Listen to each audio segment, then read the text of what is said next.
De la Jurisdicción Constitucional. Diálogo Constitucional para la Paz.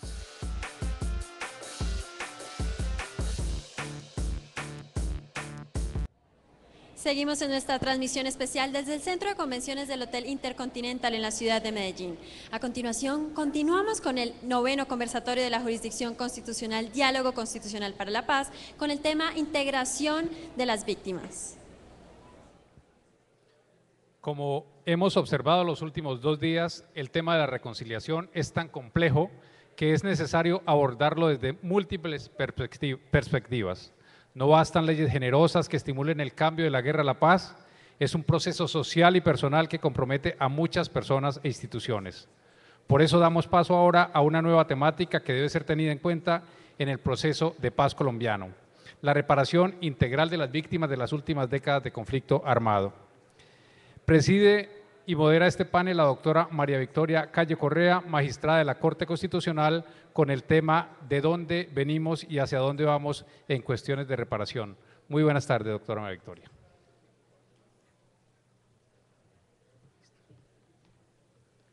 Bueno, muchas gracias por estar acá después de tantas horas de resistencia civil. Eso es muy importante, que estén aquí. Y me honra de todas maneras compartir este panel con verdaderos expertos investigadores. Quienes están aquí definitivamente tienen mucho que responder de las preguntas que yo me haré en esta presentación. Se me ha encomendado hablar esta tarde del tema de la reparación integral a las víctimas, introducir ese tema. Pero antes de introducirlo, yo voy a hacer referencia a una pequeña historia de la antigüedad. Ocurrió en Sicilia hace 2500 años, en el siglo V a.C. Allí había una tiranía y 2 tiranos encargados del gobierno decidieron expropiar a los súbditos de sus tierras de una manera ilegal. Posteriormente, a mediados del siglo, se derrocó esa tiranía y se instauró una república democrática. Los ciudadanos instauraron múltiples demandas ante los tribunales para que las tierras de las cuales habían sido despojadas les fueran devueltas. Pero aquellos ciudadanos reflexionaron sobre la forma de encontrar una retórica que les permitiera que definitivamente sus tierras les fueran devueltas. Y de la mano de algunos sicilianos como Coras y Tisías y de Empédocles, básicamente se concentraron en reflexionar sobre los argumentos que habrían de convencer a aquellos tribunales. Así nació la argumentación. Retomando esa historia, esa pequeña historia, los sicilianos hubieran podido dedicarse a la violencia y a perfeccionar el arte de la guerra, si es que se puede llamar arte. Pero básicamente prefirieron terminar sus divergencias y sus grandes controversias a través de reflexiones y argumentos informados y razonados. Esa pequeña historia nos sirve para recordarles que el llamado que la Corte quiere hacerle a la sociedad a través de este conversatorio no es más que llamarlos a que nuestras controversias, nuestras diferencias sean ventiladas públicamente, partiendo de un conocimiento informado y de nuestras razones, partiendo del respeto por la opinión de los demás, porque para nadie es un secreto que nuestra sociedad no está de acuerdo con las formas de encontrar la paz que buscamos. Pero mientras exista la posibilidad de un diálogo directo, de que creamos en nuestras posibilidades individuales y colectivas para lograr una salida, va a ser posible encontrarla seguramente. Eso es lo que la Corte propone a través de este diálogo a la sociedad. Una reflexión seria, una forma de encontrar esa salida. Y entonces, después de este preámbulo, quiero referirme al tema central, la reparación. Y cuando nos hablan de la reparación integral de las víctimas, uno tendría que formularse algunas preguntas. Esas preguntas parten de la base de cuestionarnos sobre, por ejemplo, cuáles son los elementos de la reparación y cuáles sus prioridades. ¿Qué es la reparación? ¿Cómo debemos entender la reparación? ¿Quiénes deben ser reparados y quiénes deben reparar? Esas preguntas que parecen tan simples, pero que yo voy a abordar uno a uno, no tienen respuestas tan obvias, pese a que las normas legales y el derecho internacional pareciera que las ofrecen. Cuando uno se pregunta por el contenido de la reparación, las respuestas en los textos jurídicos y en el derecho internacional nos hablan siempre de indemnización patrimonial, indemnización simbólica, petición de perdón, entrega de armas, asistencia médica o psicosocial, restitución de tierras y desarticulación de estructuras de poder, como unas formas específicas de llegar a esa restitución. Pero esas formas no son tan sencillas, porque en sociedades como las nuestras, que han soportado por muchos años una desarticulación permanente, una amenaza permanente, los recursos son exiguos. Y uno se preguntaría entonces si puedo aplicar esas formas de reparación todas, si es posible aplicarlas en un Estado con tan pocos recursos. Pero además, en materia de priorización, uno se preguntaría qué debo aplicar primero. ¿Debo restituir la tierra o debo asegurar la no repetición? Hemos visto últimamente ejemplos de personas que se quejan constantemente porque se les devuelven sus tierras, pero su contexto, la situación previa que los ha llevado a la violencia no ha terminado. Las estructuras armadas de poder no han sido desarticuladas en su entorno y el miedo, la amenaza no han cesado. Por eso no basta restituir la tierra. Por eso es que las respuestas no son tan obvias. Pero además, todo el mundo aspira a una reparación patrimonial. Pero cuando esas víctimas ya no creen en la institucionalidad, porque la considera que no tiene respuestas a su problema o se cree que son parte incluso del problema, de nada vale una indemnización patrimonial porque la confianza no ha sido restablecida. Por ello es que debemos reflexionar sobre la forma de reparar, los componentes de esa reparación y realmente sobre sus prioridades para ir avanzando en unas respuestas efectivas. Y yo voy a proponerles hoy que reflexionemos desde dos presupuestos de exploración simplemente que propongo. Partir de nuestra experiencia, partir de esa experiencia que es tan importante y que llevó a Norberto Bobbio a señalar en su libro Los problemas de la guerra y los caminos de la paz, que debemos asimilar nuestra sociedad o las sociedades en guerra o en conflicto que buscan la paz como a un hombre que se introduce en un laberinto y no puede encontrar la salida.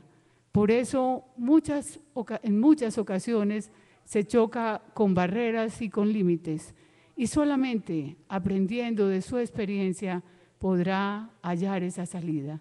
Si pierde la memoria y deja la solución al azar, difícilmente encontrará la salida. También el gran maestro John Esther proponía en su libro de cuentas devolver las páginas de la historia y señalar que en Atenas existió un momento en el siglo V antes de Cristo también en que se dieron dos insurrecciones que pretendían derrocar el régimen democrático e instaurar la oligarquía. En la primera de ellas, simplemente las medidas que adoptó el gobierno no derrocado, el gobierno democrático, fue la persecución a quienes habían intentado derrocar el sistema de gobierno. La persecución fue un juicio implacable y una condena muy fuerte. Básicamente hablaba de castigo y de justicia retributiva. Pero en la segunda oportunidad, y esto ocurrió en un intervalo de 8 años, quienes simpatizaban con quienes pretendían derrocar el régimen, básicamente intentaron una nueva insurrección. Esta vez el gobierno ofreció medidas diferentes, unas medidas que propendían por el restablecimiento y la restauración. Esa es la apuesta que la sociedad debe hacer para nosotros, tomando esa experiencia de los antiguos, quizás encontremos las respuestas y la salida. Pero además, la segunda propuesta es que tomemos en serio la democracia y la participación, porque no hemos oído a menudo las voces de las víctimas, no hemos sentido sus lágrimas invisibles y además, insistentemente esas víctimas han señalado que están siendo amenazadas, que sus derechos fundamentales más básicos están siendo vulnerados, que sus comunidades reclaman soluciones de la institucionalidad y nos hemos negado a oír sus voces. Simplemente las hemos ignorado porque en la profunda ignorancia de su sufrimiento, la sociedad ha permanecido sin verlas, invisible a su dolor. Por eso me pregunto hoy ante este auditorio y ante Colombia y las personas que se nos están viendo, ¿qué debemos entender por reparación? Si hemos escuchado las voces de esas víctimas en los mecanismos, la justicia transicional, los contenidos de esa justicia transicional a la que le estamos apostando. Es una pregunta que dejo para que cada uno de nosotros la escuche y de la mano de nuestros panelistas tal vez obtenga una respuesta. Pero además, si nos detenemos en esos contenidos de la reparación, cuando nos preguntamos qué es la reparación y cuáles son sus contenidos, siempre encontraremos también respuestas en el derecho. Tenemos nociones de reparación muy arraigadas, demasiado sembradas en un concepto que quizás debamos replantear. La noción de reparación que siempre implica restituir las cosas no ha analizado aspectos tan importantes como el contexto. Las situaciones anteriores que dieron lugar a la amenaza del daño y a que el daño se configurara. Es lo que deberíamos estar preguntándonos y estudiando para entender la situación antes que restituir. Pero además, en nuestro concepto habitual se habla de reparación patrimonial como una alquimia, como si el dinero pudiera compensar la vida o el dolor de una víctima que ha sido físicamente y moralmente agredida. Miles de violaciones sexuales, el cuerpo de la mujer siendo un campo de batalla y un objeto de la guerra que el guerrero reclama como un botín. No nos hemos preguntado si la indemnización patrimonial es suficiente para reparar ese dolor. Por eso, también en esa respuesta cotidiana tenemos que reflexionar sobre las respuestas obvias. Tenemos como sociedad que buscar nuevas respuestas. Cuando en la siguiente respuesta uno se pregunta a quién debemos reparar, la respuesta también parece obvia: a las víctimas. ¿En qué nivel de parentesco y hasta dónde? No hemos establecido, pero siempre a las víctimas. Uno recurriría nuevamente a preguntarse si también debemos indemnizar y reparar esos grupos poblacionales como los indígenas que están siendo objeto de un exterminio indiscriminado a tal punto que hoy muchos pueblos indígenas de Colombia están siendo amenazados de ser exterminados. Pero además debemos preguntarnos si también debe repararse a la sociedad, porque como sociedad hemos sufrido con la violencia continua un daño inmenso, un daño que nos ha permitido cuestiones semejantes como señalar con el dedo a una mujer que antes reclamábamos con pasión que fuera liberada, simplemente por asomarse a reclamar una indemnización que pensaba tenía derecho por tanto dolor que había sufrido en su secuestro. O preguntarnos si es normal que en una sociedad una persona que ha sido secuestrada por años luego sea perseguida penalmente y acusada de su propio secuestro. Estas son preguntas que debemos hacernos en la cotidianidad. Y básicamente, después de hacernos esas preguntas sobre el daño moral que esta guerra le ha causado a la sociedad, tenemos que concluir que todos tenemos desconfianza de todos. Y tenemos que concluir algo más grave, que poco a poco nuestra capacidad de conciencia humanitaria está siendo derrotada. Tenemos tolerancia ante el dolor ajeno, ya no nos importa casi. Y debemos empezar a pensar qué hacer en ello, porque nos está dañando como sociedad. Esa sociedad tiene que reflexionar sobre lo que realmente nos está pasando, porque la colonización y el daño ha llegado indudablemente hasta la institucionalidad. Con tristeza debo reconocer que no en todos los casos y gracias a muchas cosas, no en muchos, pero inclusive se ha colonizado la rama judicial, que en ocasiones responde a los intereses de los actores de la violencia. Y tenemos que preguntarnos sobre ese daño social. Y cuando volvemos y nos preguntamos entonces, ¿a quiénes deben reparar? Cuando miramos víctimas como esta mujer valiente que siempre señaló los problemas de las mujeres en la guerra, que tomó la vocería de muchas mujeres que la respaldaban para oponerse al paramilitarismo y a la violencia, y que finalmente su lucha terminó de una manera abrupta, pero que de alguna forma con esa vocería logró que se expidiera el auto 092, que es un auto que enorgullece a la Corte. Entonces, cuando nos preguntamos a quiénes deben reparar, también la respuesta parece obvia.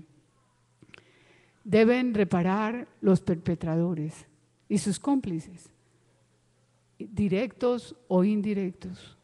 Pero uno se preguntaría, y así se ha reconocido, si también debe reparar el Estado, porque con su acción o omisión ha contribuido a perpetrar graves violaciones de derechos humanos. Y también se preguntaría si la sociedad debe reaccionar de alguna forma para reparar, porque todos nosotros con nuestra conducta omisiva, que hemos permanecido mirando que nuestros ciudadanos son objeto de las más grandes atrocidades y violaciones, también hemos tenido la culpa. Debimos habernos organizado como sociedad y responder cívicamente, dar respuestas a esa violencia para que no permaneciera, pero no respuestas de vez en cuando y de cuando en vez. Nos vestimos de blanco y ponemos letreros en nuestras camisetas, pero eso ocurre no de una forma sostenida, no de una forma organizada, no de una forma cívica. Hemos contribuido pues a que entre el 2006 y 2012, y no ofrezco cifras actualizadas porque desafortunadamente ni son visibles ni son confiables, se hayan asesinado 71 líderes que propenden por su restitución de tierras. Porque quiero nombrarlos y no puedo nombrarlos a todos porque llenarían todos los tableros, ahí les ofrezco solo unos nombres. No debemos olvidar esas víctimas que fueron capaces, como los sicilianos, de oponerse al paramilitarismo y a la tragedia, a los actores armados que han querido sembrar sus tierras de tragedia, violencia y atrocidad. Esas víctimas están ahí. Y yo les ofrezco esta tarde simplemente reflexionar sobre otra víctima del paramilitarismo, un médico humanista, como pocos, catedrático, que asesinaron por pensar y por su defensa sin tregua de los derechos humanos en Antioquia. Él señalaba: salgamos a rescatar la juventud de Colombia de su trágico pasado. Sigue dándole más y más material para que aprecie que vivir es bueno y que vivir es hermoso. Sigue infundiéndoles el amor a la vida y a la belleza que tanto va a necesitar para construir un mundo mejor del que nosotros hemos sido capaces de construir. Héctor Abad Gómez, Cartas desde Asia. A él le dedico todas estas reflexiones, a ustedes y a la sociedad. Tenemos que restaurar el daño moral que como sociedad tenemos que restaurar. Y desde estas reflexiones le pregunto entonces a los panelistas y les hago a ustedes dos preguntas concretas: ¿hacia dónde, desde dónde venimos y hacia dónde vamos? Quizás ellos, con sus conocimientos y con su gran experiencia, puedan darle una pequeña respuesta a estas reflexiones. Muchas gracias.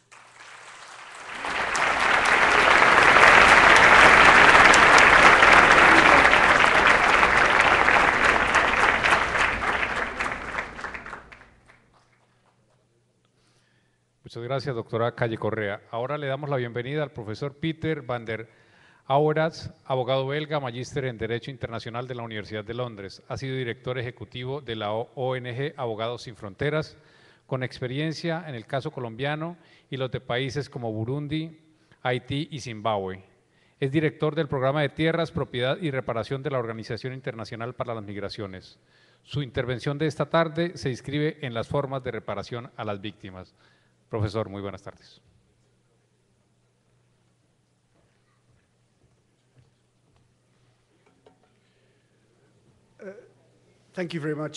Muchas gracias en primer lugar a la Corte Constitucional por recibirme y por organizar lo que ha sido para mí un fructífero y importante discusión. Antes de comenzar mi presentación formal, quería hablar unos minutos sobre una experiencia que tuve cuando estaba en Medellín.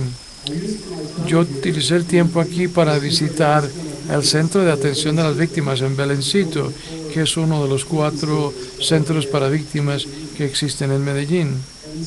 Y pasé allí como 2 horas tratando de ver qué tipo de servicios estaban ofreciendo, para ver cómo el personal organizaba el trabajo para asistir a las víctimas bajo la ley de víctimas. Y yo creo que fue muy alentador ver una institución que yo creo que estaba tratando de atender a las víctimas de la mejor manera posible. Hay un lugar muy bonito donde la gente puede esperar. La gente recibe atención individual. La gente que ha tenido cosas muy difíciles de su vida, se les da plena atención por parte del personal profesional que escucha sus problemas, bien sean legales, médicas o psicosociales.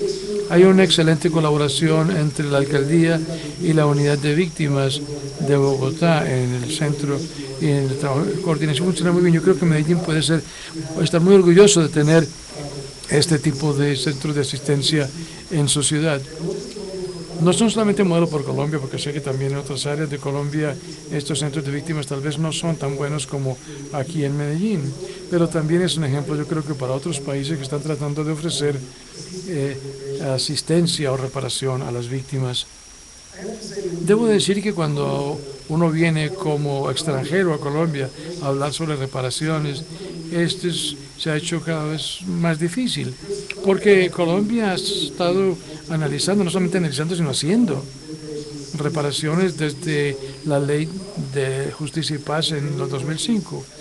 Tiene una importancia muy importante, reparaciones jurídicas, y la Ley de Justicia y Paz se puede criticar, tal vez se puede hacer distinto, pero los elementos el elemento de los derechos de las víctimas es algo muy importante.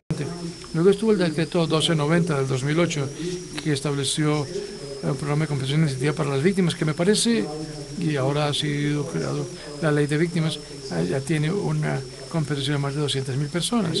Existe la ley de víctimas en sí, que por lo menos que yo sepa es una de las más comprensivas leyes para reparación de las víctimas en el mundo, especialmente cuando miramos el número tan alto de personas que tiene derecho a beneficiarse de la ley. Cuando uno mira la amplitud de los tipos de remedios que prevé la ley, yo no creo que haya muchos otros países que, por lo menos en papel, hayan ofrecido tan extensa ley de reparaciones. Entonces existe una bien extensa experiencia y pericia sobre reparaciones en el interior de Colombia, en las universidades, en las administraciones, en los gobiernos, en la sociedad civil.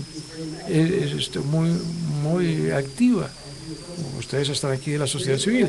Entonces hay mucha pericia y mucho conocimiento sobre las reparaciones. De hecho, la Organización Internacional de la Migración, donde yo trabajo, hemos comenzado a traer gente de otros países para que vengan a Colombia, a que miren cómo están haciendo ustedes las reparaciones. El año pasado, mi colega Rubén mencionó a Nepal. Ayer trajimos delegaciones del gobierno nepalés a Colombia para que se reunieran con las ONGs, con la sociedad civil, con el gobierno, para ver qué otras cosas han funcionado bien en las reparaciones de las víctimas y cuáles son las cosas que no han trabajado tan bien. Entonces,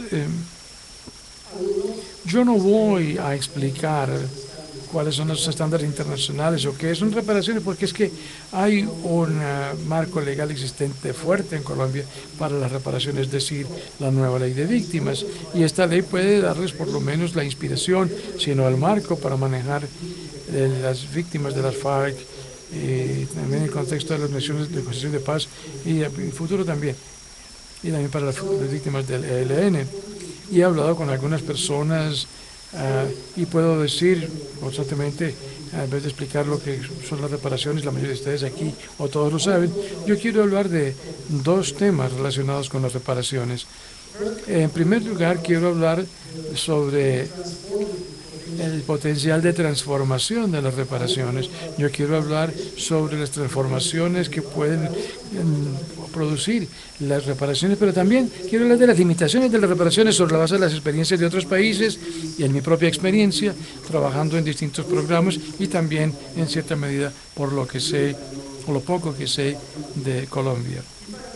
Si tengo tiempo, quiero hablar del segundo punto también, y quiero hablar un poco de cuál puede ser el rol, el papel de los excombatientes de la FARC o de cualquier grupo armado en general en las reparaciones, programas de reparación. ¿Cuál es la conexión? ¿Qué pueden los excombatientes hacer que fueron parte de grupos que cometieron crímenes internacionales, crímenes de guerra, genocidio?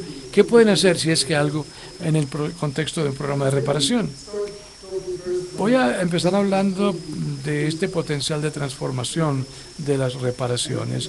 Y yo creo que esto representa el meollo de por qué hacer las reparaciones es una parte importante, indispensable de la justicia transicional. Hay muchas cosas que yo podría decir, pero quiero concentrarme en dos elementos específicos que constituyen una potencial de transformación del programa de reparación. Primero, el programa de reparación tiene potencial para transformar la vida de las víctimas. Y es muy importante destacar esto. Esto no es solamente sobre la compensación o los servicios o el apoyo que reciben las víctimas, no solamente es sobre asuntos materiales. Cuando yo he hablado en países donde he implementado los programas de compensación, la víctima dice cada vez, no, claro que la reparación material es especialmente en un país como Colombia, donde muchos de las víctimas son muy pobres y realmente tienen necesidades que hay que satisfacer y necesitan el apoyo para mejorar sus vidas. Pero también te dicen, lo que realmente fue importante fue el reconocimiento, fue el hecho de que en el proceso de discutir lo que debía ser un programa de reparaciones, la forma como las instituciones que implementaron las reparaciones, la forma como me manejaron a mí, el hecho de que hay estos centros como el de Medellín, donde uno puede acudir y lo tratan como un ser humano con derechos y necesidades que hay que proteger, que tiene que proteger el Estado. Estos son elementos simbólicos críticos para un programa de reparación. Y yo creo que vale decir que si uno tiene el programa de reparación, que pueda entregar una compensación financiera, que pueda dar a 400.000 personas una compensación financiera, pero no tiene éxito en el proceso de manejo de las víctimas de una manera digna y que no comunica estos elementos simbólicos, ese programa de reparación no ha tenido éxito. Entonces existe este elemento de transformación de las víctimas, de las vidas de las víctimas. Quiero acercarme a un elemento más determinado, más específico, que se refiere a la restitución de tierras en países como Colombia, donde hay una conexión tan fuerte entre el conflicto y el control de la tierra, y hay tanta gente que necesita la tierra. La restitución, como la ley de las víctimas, tiene que ser una parte integral. Yo creo que de las reparaciones no se puede ver la reparación sin mirar la recompensa, el retorno de las tierras, el potencial de transformación de la restitución de las tierras, que a menudo se discute también en Colombia y además en otros países. Acabo de dar una charla en Bogotá sobre la ex Yugoslavia. Cuando uno devuelve la tierra a la gente, ellos pueden, los refugiados, los desplazados pueden regresar a casa, pueden regresar a sus aldeas, a los sitios donde solían estar antes de que se les obligara a salir. Y quiero que mantengan ese poder de transformación en mente, porque yo creo, cuando veo de las limitaciones, quiero decir un poco más sobre este vínculo entre la restitución de tierras y la gente que regresa a los sitios de donde originalmente venían antes de ser desplazados forzosamente. Antes de eso quiero hablar de otro potencial de transformación que me parece crítico y que requiere mucha inversión y mucha atención.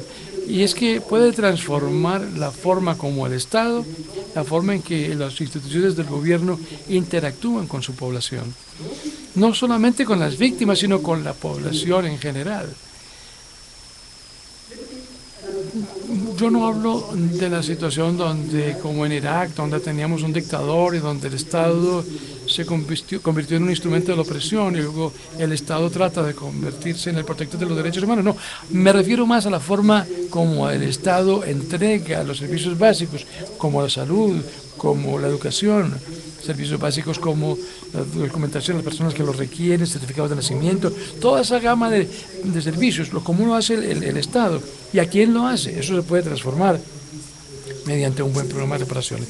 Voy a darles un ejemplo de lo que quiero decir y voy a utilizar en un ejemplo tanto mi experiencia en Turquía como en Irak.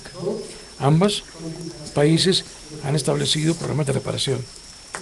En ambos países, lo estoy simplificando un poco porque cuando uno como ciudadano, bueno, no hablemos de las víctimas, como ciudadanos uno va a una oficina, digamos, a reclamar un beneficio por desempleo, lo tratarían mal. La cultura dentro de esta administración en ciertos países es proteger al Estado contra las personas que tratan de reclamar un beneficio. Entonces, cuando uno va, la gente no es amable. La gente insiste en que llenes 20 formularios antes de que siquiera piensen en si te van a recibir, te van a dar lo que tienes derecho. Los pobres, los que no saben leer, cuando van a los bienes del gobierno no les ayudan o no les hubieran ayudado. no habría nadie para que ayudara a la gente que no sabe leer los formularios. Si no pueden llenar el formulario, entonces váyase, no van a recibir el servicio. Y obviamente lo simplifico un poco, porque obviamente no es siempre blanco y negro. Pero lo que el programa de reparación en estos dos países ha podido lograr hasta cierta medida es cuestionar esta cultura. Cuando uno va a hacer un programa de reparación como el de Colombia, muchas de las víctimas que van a necesitar beneficiar del programa son gente que está en situación vulnerable, tal vez no tienen mucha educación, tal vez socioeconómicamente no les está yendo muy bien. Entonces hay que comenzar a pensar, como Estado, ¿qué necesita usted para cerciorarme de que esta gente reciba las reparaciones a las que tiene derecho? Y parte de eso es tratar de introducir en el Estado, las instituciones del Estado con las que hemos estado trabajando en Turquía y en Irak, un enfoque, un abordaje centrado en la víctima. Cuando uno llegue, en vez de que lo traten como una persona que trata de robarle al Estado, sino que lo tiene que tratar como una persona a quien tiene que atender, que tiene necesidades por resolver. En Turquía, y esto es a menudo así cuando el programa de reparación va orientada a gente muy pobre o a la gente que pertenece a minorías estatales, casi es universal que la gente muy pobre o que pertenece a una minoría en países que no son muy amables con las minorías, es muy difícil ir a la oficina del alcalde, a ir a las autoridades civiles para conseguir un documento. Entonces muy a menudo el programa de reparación será la primera vez que el Estado tiene que concentrarse en las personas que hasta ese momento realmente no les ha prestado ningún servicio. Entonces no es cuestión solamente de tratar de cambiar la cultura, también es obligar a esas instituciones a manejar poblaciones que de otra manera tal vez no hayan tenido ningún contacto. Entonces, obviamente este tipo de transformación es potencial y no es algo que automáticamente ocurra, requiere mucha inversión, mucho entrenamiento, mucha inversión de parte del Estado para tratar de cambiar la cultura de esas organizaciones. Pero yo creo que fue muy interesante cuando estábamos discutiendo la ley de víctimas, estábamos hablando con instituciones que iban a desempeñar su papel en la implementación. Este fue uno de los temas al que le dedicamos mucho tiempo, y el hecho de que el programa de reparación permite a las instituciones comenzar a pensar cómo podemos atender mejor a la población es un potencial de transformación muy importante. Potencial de transformación que tiene posibilidades, efectos sobre el gobierno, sobre la creación de la paz. Como les digo, no es algo que se da automáticamente, pero es un elemento del programa de reparaciones que existe y que puede transformar la manera como el Estado maneja a sus ciudadanos. He hablado sobre el potencial de transformar. Vamos a hablar de dos cosas que son limitaciones. Obviamente hay muchas, estoy seguro de que no hay nadie aquí que crea que si tenemos un programa de reparación exitoso o de transición, de justicia transicional, todos los problemas de Colombia van a desaparecer de la noche a la mañana. No, pero hay dos temas importantes de destacar. No creo que sea nada nuevo, pero creo que es importante insistir en ellos. El primero es general. Cuando uno mira situaciones de conflicto que han ocurrido en Colombia, pero también en otros países, o en países donde ha habido violaciones en gran escala de los derechos humanos, a menudo estos son los pobres, los que más sufren de la violencia y de las violaciones de derechos humanos. Es casi, obviamente, estoy simplificando un poquito, es casi universal, que si uno es muy pobre, la probabilidad de que seas víctima de violaciones de derechos humanos es mucho mayor que si le está yendo muy bien, si tienes una educación muy elevada. Ahora, un programa de reparación puede ayudar a las personas hasta cierto punto, puede darles, como les digo, reconocimiento, puede darles alivio, a cierta asistencia financiera, tal vez mejor acceso a los servicios a los pobres, pero no puede transformar las relaciones de poder en las comunidades que están muy vinculadas con la violencia que ocurrió. No transforma a las pobres en gente de clase media. Eso no puede hacerlo el programa de reparación, y yo creo que es muy importante ver que a menos, y aquí es donde yo creo que encuentra la limitación, que hay que comprenderla bien, a menos el programa de reparación que vaya orientada a las víctimas que se encuentran principalmente en situaciones socioeconómicas difíciles, a menos que eso vaya acompañado de políticas de desarrollo a favor de los pobres, rara vez puede mejorar un poquito la condición, pero no pueden tener un efecto a largo plazo, porque la mejor protección, la mejor manera de mirar la garantía de que no haya repetición es tratar de erradicar la pobreza tan rápidamente como se pueda. Es fácil decir, decir, pero es una cosa muy difícil a mediano y a largo plazo de hacerlo. Pero lo primero que hay que hacer es cerciorarse de que la gente ya no sea tan pobre, que la gente tenga mayores oportunidades económicas. Ahora, esto no es algo que un programa de reparaciones pueda lograr. Hubo un informe de Human Rights muy crítico que no he visto, no voy a hablar del informe, pero sobre algunas de las violencias que afectan a las personas que regresan a sus comunidades, que han reclamado su tierra y quieren volver a sus tierras. Parte de la explicación es porque las relaciones de poder no han cambiado en esas comunidades. La persona que volvió todavía sigue siendo muy pobre y la gente que está haciendo la violencia todavía es la gente que tiene mejores posiciones socioeconómicas. La justicia transicional puede abrir el espacio para la reforma, pero tiene que haber un complemento, tiene que ir acompañado por políticas económicas de desarrollo que vayan dirigidas a sacar a la gente de la pobreza. Eso es básicamente la mejor manera de asegurarlo. Eso es un punto muy general. Quiero concentrarme específicamente en las limitaciones que yo veo, que yo he visto en otros países respecto de la restitución de tierras. Decir que la institución de la tierra permite a la gente volver a su casa. Eso es cierto, la primera condición. Si hay alguien que te quitaron la tierra y hay alguien viviendo allá, pues necesitas que te la devuelvan para poder regresar.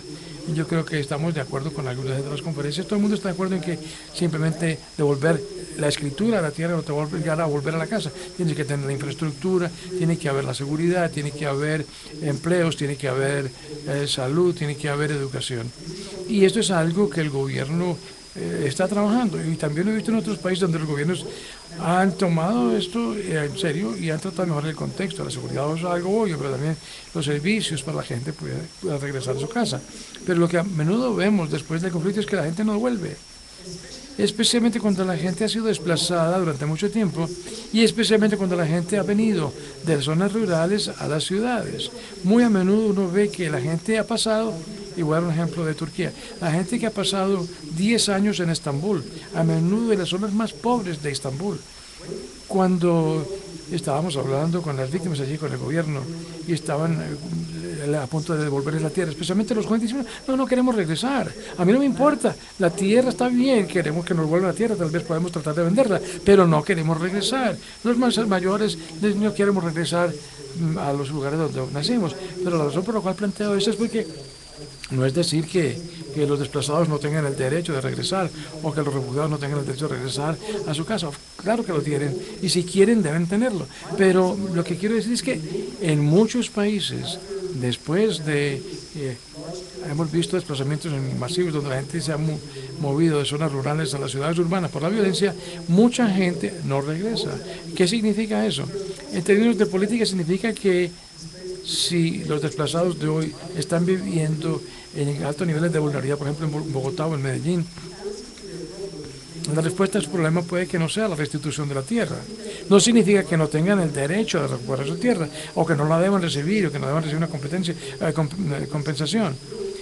Pero sí significa que pueden quedarse en situaciones vulnerables. Entonces puede ser necesario complementar el programa de restitución de tierras con programas orientados a que mejoren las vidas de las personas, mejores en las ciudades donde quieren estar, como en Colombia, en otros países, puede que no sea obviamente igual, pero un gran número o un número significativo de los desplazados no quiera regresar a casa, incluso si las condiciones han mejorado, porque los servicios de ciudades, porque están acostumbrados ya al estilo de vida de la ciudad, etcétera.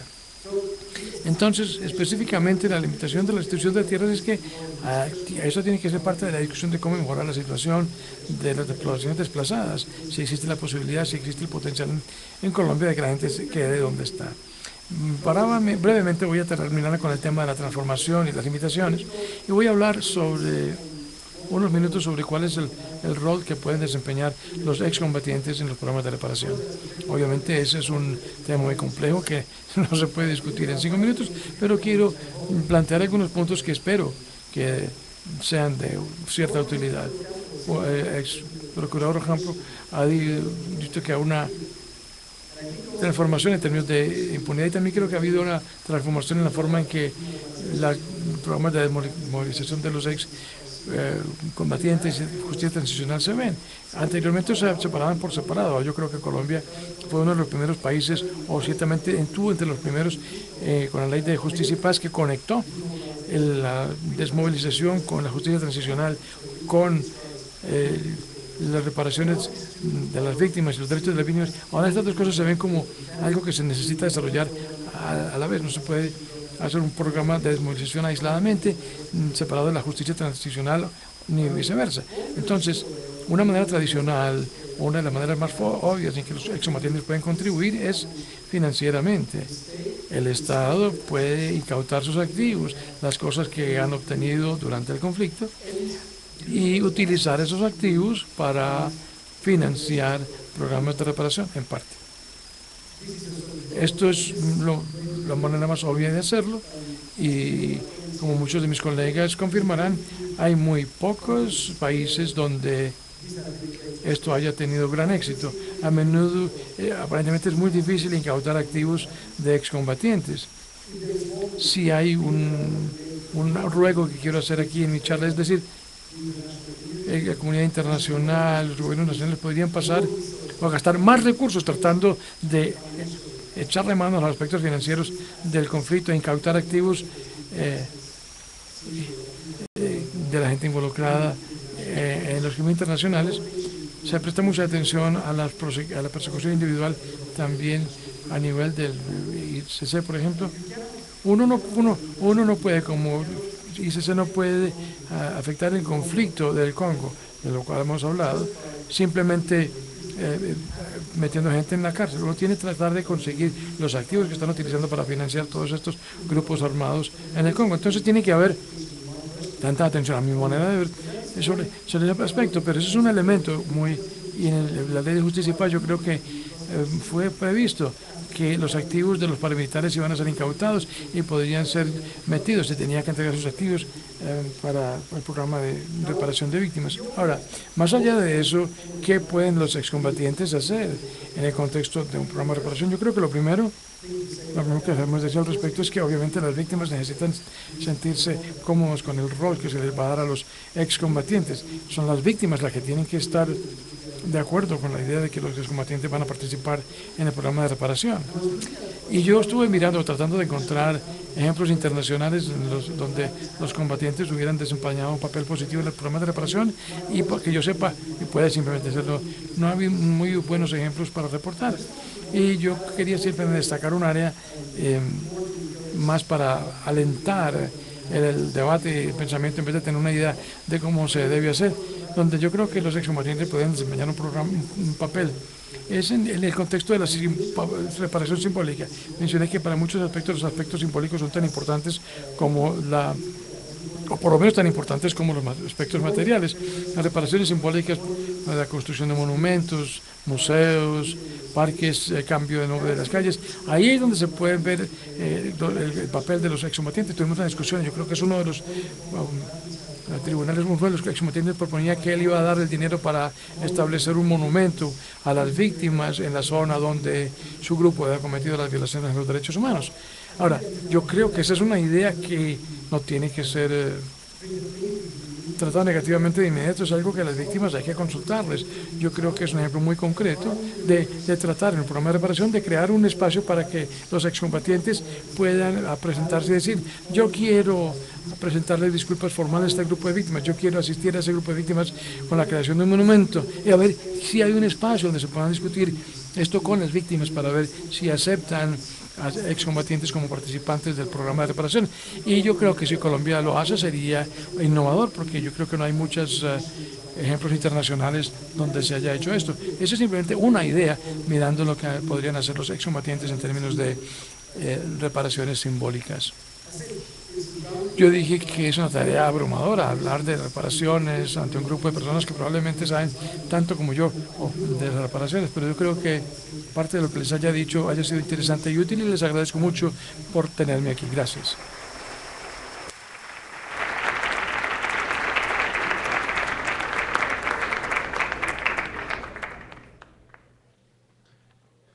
Muchas gracias, profesor Van der Auraert. Ahora invitamos a la doctora Livia Rosario Grueso Castelblanco, trabajadora social, especialista en educación ambiental, magíster en estudios políticos. La doctora Livia Grueso hará referencia a los componentes específicos de reparación para los grupos especialmente vulnerables dentro del contexto de la guerra. Buenas tardes, bienvenida. Muy buenas tardes a todos y a todas. Muchas gracias al doctor Jorge Iván por la invitación. Muchas gracias a la doctora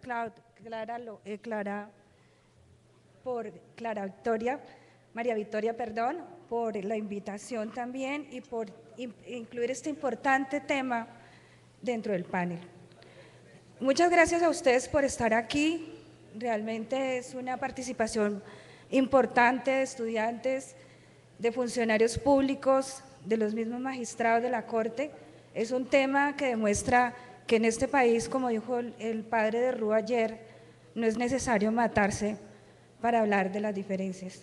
Es importante reconstruir los diálogos y también este tipo de diálogos contribuye a recuperar el ejercicio de la democracia y la credibilidad en la institucionalidad para la democracia.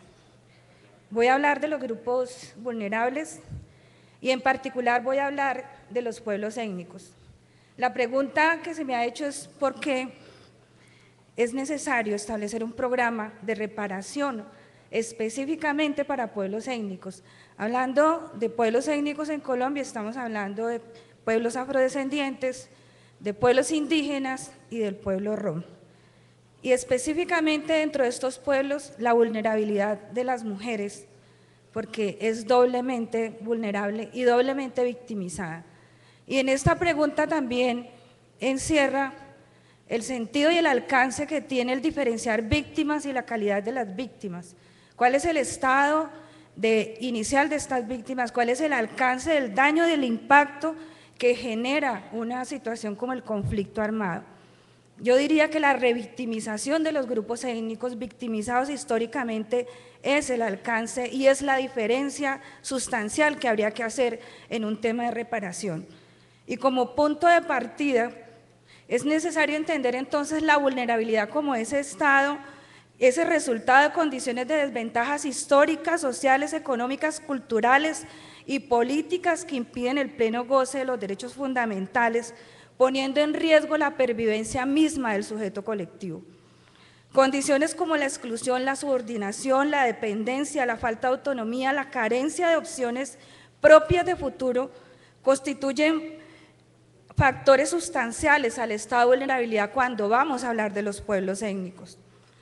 Un punto de partida en el caso de las comunidades, de los pueblos étnicos, comunidades negras e indígenas, es tomar en cuenta que la esclavización de las que fueron víctimas de los pueblos afrodescendientes y el sometimiento y el aniquilamiento físico y cultural al que fueron sometidos los pueblos indígenas generaron brechas y desventajas que incrementaron esta condición de vulnerabilidad en relación con otros sectores sociales. No estamos hablando del mismo punto de partida. Las víctimas han sido revictimizadas y esa acumulación de desventajas es multicausal y adquieren dimensiones tanto en lo colectivo como en lo individual, en lo público como en lo privado, y denota una carencia o una ausencia de elementos esenciales para la subsistencia, para el desarrollo personal y la insuficiencia de herramientas necesarias para abandonar situaciones en desventajas estructurales o coyunturales. Y en este sentido es importante diferenciar que para el proceso histórico de victimización de los pueblos étnicos, el conflicto armado que vive el país hace unas décadas casi que constituye una coyuntura, porque la victimización, como les decía, ha sido estructural. La discriminación y la subordinación entonces constituyen factores causales también de vulnerabilidad y en el caso de las mujeres también se remite al ámbito de lo privado. ¿Cuál es el tratamiento que las diferencias y las subordinaciones tienen al interior de los grupos sociales y cómo se revictimizan en el caso de pueblos que han sido esclavizados? La vulnerabilidad es también un resultado de procesos y relaciones históricas de dominación, de subordinación, de discriminación y de exclusión de lo que también llamamos racismo estructural no reparados. Estas poblaciones, estos pueblos han sido excluidos históricamente de las posibilidades y las opciones del desarrollo, lo que constituye es brechas económicas en lo social, en lo político, en lo económico, que no permiten que estos grupos puedan ser por sí mismos y en condiciones de vulnerabilidad capaces de transformar situaciones de extrema violencia sin el apoyo de un Estado que lo respalde. Existe una relación directa como indicador de esta situación entre raza y pobreza, como resultado claro de esos procesos de esclavización y discriminación. Las sociedades, como las comunidades afrodescendientes, los pueblos indígenas y rom, que han sido excluidos de procesos productivos, de la propiedad privada, de los medios de producción, constituyen y tienen hoy esas brechas históricas de no haber podido, por estas herramientas de poder y de autonomía, construir opciones con éxito. No quiere decir esto que la resistencia cultural y la práctica organizativa de los pueblos no haya sido sustancial al reconocimiento de sus derechos y es parte de su proceso de lucha. En este enfoque de derechos, la vulnerabilidad entonces no solamente responde a las situaciones intrínsecas de estos pueblos, responde también a las garantías para poder que sus propósitos y sus luchas tengan un feliz término, que sus luchas continuas de resistencia y de pervivencia pasen de la pervivencia a la superación de los obstáculos de un desarrollo propio, de un desarrollo que le permita el desarrollo pleno de su ser cultural, de su ser político y de su ser económico. En ese sentido, aparece en el escenario el papel del Estado como garante. Y esto pareciera una verdad que todos conocemos, pero quiero dimensionar con esto que también, junto con el tema de la victimización y la revictimización que el conflicto armado y social implica para los pueblos étnicos, también está la grave crisis en la que se encuentra el Estado social de derecho. El Estado como garante de los sujetos individuales y colectivos en desventajas históricas y en situaciones de riesgo como depositarios de los derechos suponen capacidades y fortalezas en el ejercicio de un Estado social de derecho. El hecho de que las luchas de los pueblos y las resistencias no hayan podido tener un final victorioso, un final en el sentido de estar en condiciones de igualdad dentro de la diferencia, que a eso llamaría un final victorioso, dentro del diálogo y del ejercicio de la democracia, implica que el Estado también está en crisis, que nuestra sociedad está en crisis. La ausencia y la debilidad del Estado, por tanto, constituye el factor crítico más relevante en la situación de los pueblos étnicos. En ese sentido, los aspectos culturales en riesgo, en este panorama y en este escenario, ¿cuáles son los aspectos estructurales en riesgo para los pueblos étnicos? No podemos hablar de reparaciones sin dimensionar cuál es el alcance del daño y del impacto que el conflicto ha traído a los pueblos étnicos y su revictimización. Estos aspectos que tienen que ver con situaciones no superadas, como la reparación a las brechas económicas y sociales de la esclavización, donde las acciones llamadas afirmativas no han sido suficientes, donde la defensa misma de los derechos ha sido violentada en un retroceso de defender de derechos colectivos a defender el derecho a la vida de los pueblos mismos, han puesto también en este contexto del conflicto escenarios que muestran cómo situaciones como la defensa del territorio, no la tierra, sino el territorio, no la reparación de tierra, sino reparación de territorios, constituye un elemento central.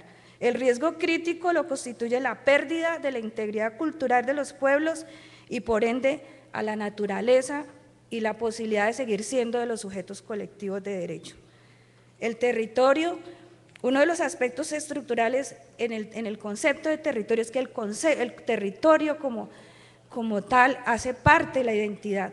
No se puede hablar de identidad sin territorialidad, no se puede hablar de perspectiva de futuro sin un sujeto territorializado, un sujeto donde sea factible y efectiva la autonomía y el desarrollo de la cultura.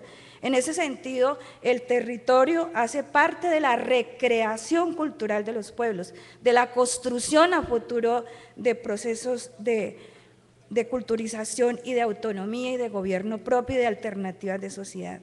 También lo que está en riesgo es la identidad y la integridad cultural y las opciones de sociedad basadas en la pluralidad. Lo que está en juego con la desaparición de los sujetos colectivos de derecho mediante la victimización, revictimización con el conflicto armado y social, es la diversidad cultural representada en los grupos que históricamente se han configurado en una resistencia cultural a ser homogenizados, a ser simplificados en el concepto de ciudadano o de pobres marginales después de un desplazamiento forzado. Esa categoría de pueblos que convoca también a los pueblos indígenas, ron y afrodescendientes en el país, representan también a su interior diversidades culturales que por el espacio aquí no tendré tiempo de exponer, pero que no constituyen tampoco un solo sujeto de derechos, porque en su interior también hay diversidad. En ese sentido y de la diversidad cultural de la nación, el Estado es responsable de la protección. Por eso la crisis del Estado Social de Derecho, cuando hay procesos de victimización, revictimización y de no garantías, implica también reflexionar sobre la capacidad del Estado, que tiene la responsabilidad de la diversidad cultural de la nación. Y una diversidad cultural que no solamente está representada en formas distintas de hacer y de pensar, sino también en formas distintas y visiones distintas de sociedad y de desarrollo. Visiones de desarrollo que entran en contradicción con dinámicas, con políticas y con actores incluso del mismo que hacen parte del Estado. El tercer asunto estructural en riesgo es la pretensión de la pluriculturalidad. Los pueblos como actores sociales y políticos, actores culturales que le apuestan a un ejercicio de democracia basado en la cultura, un ejercicio de democracia basado en opciones distintas de desarrollo y opciones distintas de sociedad que pueden coexistir con propósitos y con alcances comunes, como por ejemplo garantizar la calidad ambiental en nuestro país, la conservación de la diversidad biológica, de la mano de la conservación de la diversidad de visiones culturales sustentables, no solamente culturalmente, sino ambientalmente.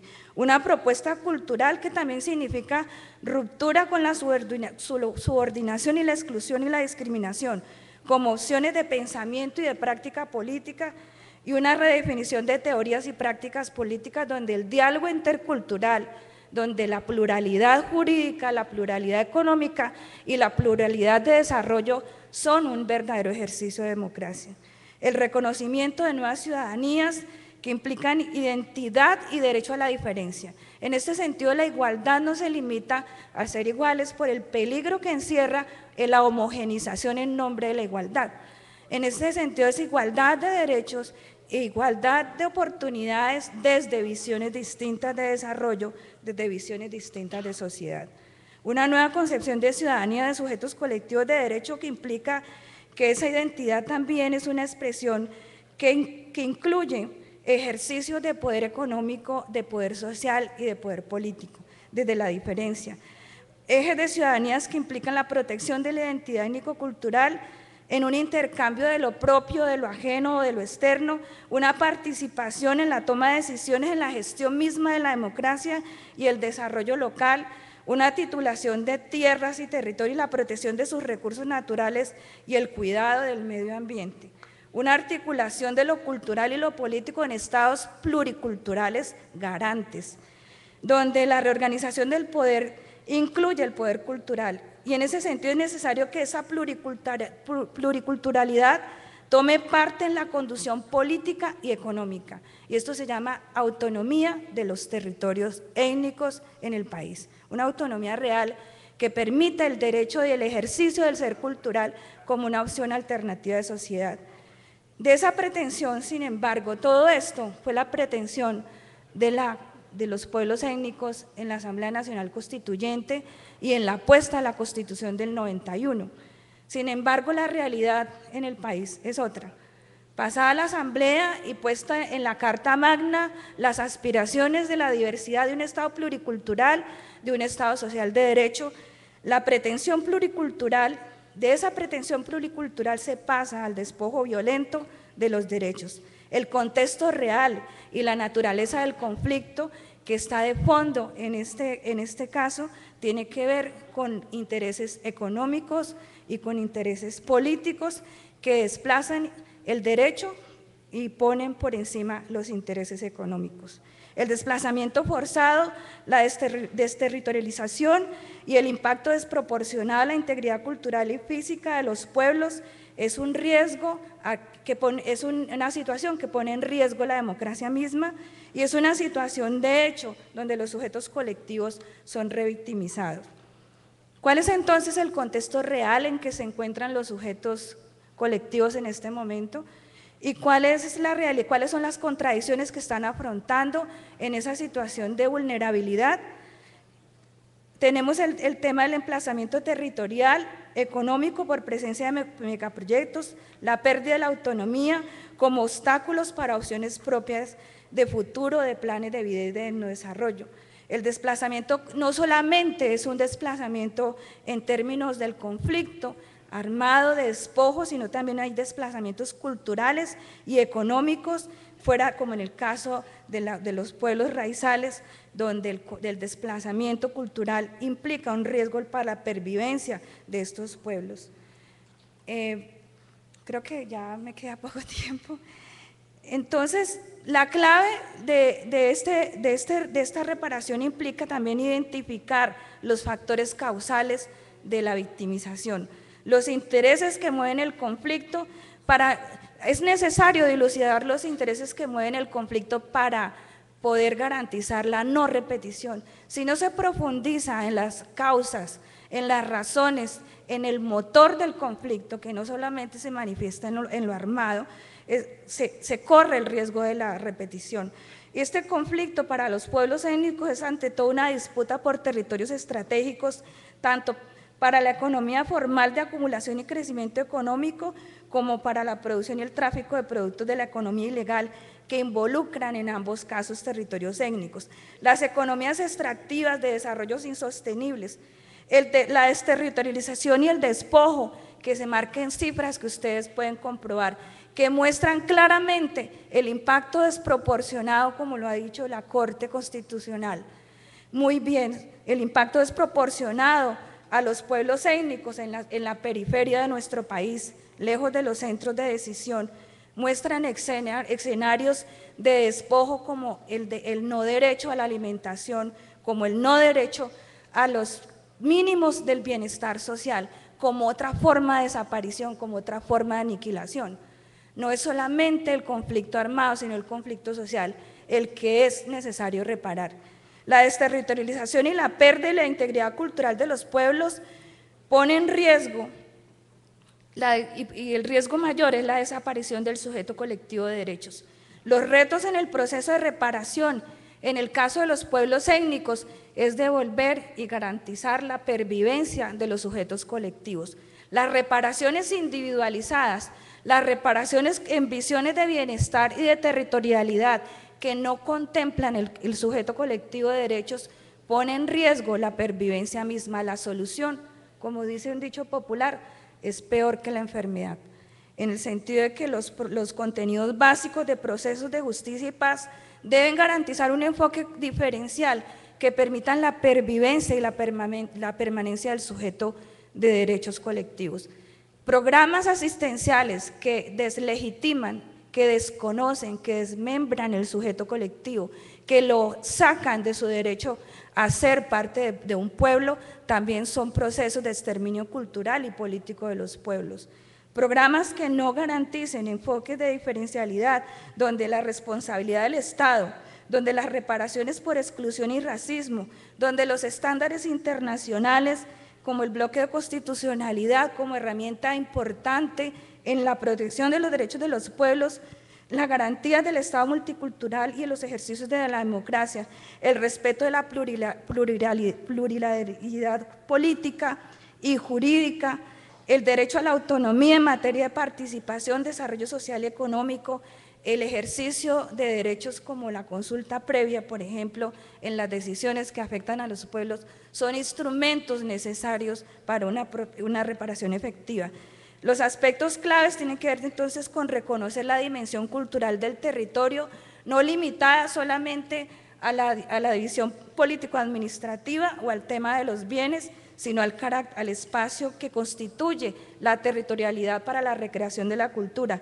No limitar el reconocimiento de los impactos a la integralidad cultural solamente al conflicto armado, sino considerar el conflicto social y económico, la exclusión histórica, el racismo estructural y el desconocimiento de los derechos colectivos como factores sustanciales de la reparación. Reconocer que las mujeres negras e indígenas juegan un papel fundamental en la pervivencia cultural de los pueblos y que constituyen desde sus conocimientos como autoridades sociales, espirituales y políticas el principal anclaje en la construcción de la territorialidad, de los planes de vida y del digno desarrollo. Cumplir con los mandatos normativos y con el mandato de los pueblos y resolver vacíos en la contradicción entre intereses económicos y derechos como la base del conflicto. Esa es la base del conflicto. Mientras no se resuelva esa contradicción, donde el conflicto armado es la expresión de la contradicción de intereses, no es posible una reparación, no es posible garantizar una no repetición. El conflicto armado como expresión del conflicto de intereses económicos por los territorios étnicos y sus recursos naturales como el principal factor causal de violación de sus derechos y libertades fundamentales. Las ventajas estratégicas de los territorios, la inversión de grandes capitales de la economía extractiva en zonas cercanas o que hacen parte de los territorios étnicos son la expresión clara de esa afectación y de esa revictimización. Consideraciones que es necesario tener en las medidas de restitución.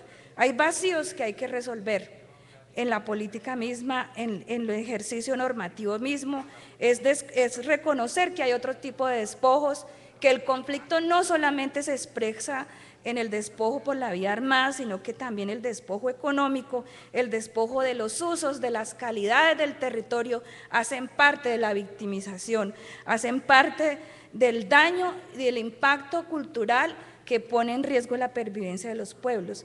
El propósito de la restitución material, por ejemplo, se limita a posibilitar el retorno o la indemnización económica que no contempla los planes de vida las opciones de desarrollo como el principal impacto a los pueblos étnicos. Reconocer entonces, haciendo efectivos los avances de la misma Corte Constitucional, la crisis del Estado social de derecho también se refleja en el hecho de que autos como el 004, el 005, el 092 hoy están a medias. No hay un ejercicio efectivo del Estado, no hay garantías efectivas del Estado. El despojo, la amenaza al territorio colectivo ya no solo está referido a situaciones de desplazamiento, sino también a la presencia de megaproyectos que implican emplazamientos sin posibilidad de las comunidades de construir opciones de futuro. El confinamiento como factor de afectación a los pueblos o comunidades es igual o mayor en sus impactos al desplazamiento forzado. Entonces, una restitución integral como estrategia de reparación y protección es la propuesta, y eso implicaría tomar en cuenta principios como los siguientes: la protección de la integridad cultural de los pueblos como propósito central de la restitución y el territorio como hábitat natural y cultural. Los pueblos indígenas y las comunidades negras como sujetos colectivos titulares de derecho, el territorio como instrumento de realización de derechos y libertades fundamentales, la participación de los grupos étnicos en las decisiones que les afecten como derecho fundamental, el reconocimiento de la jurisdicción especial de los pueblos, del derecho mayor de los pueblos indígenas y del derecho propio de las comunidades negras para definir sus prioridades y opciones de desarrollo. El futuro de los pueblos indígenas afrocolombianos depende de las garantías, del fortalecimiento del Estado social de derecho como garante y de hacer efectivo el mandato constitucional. Muchas gracias.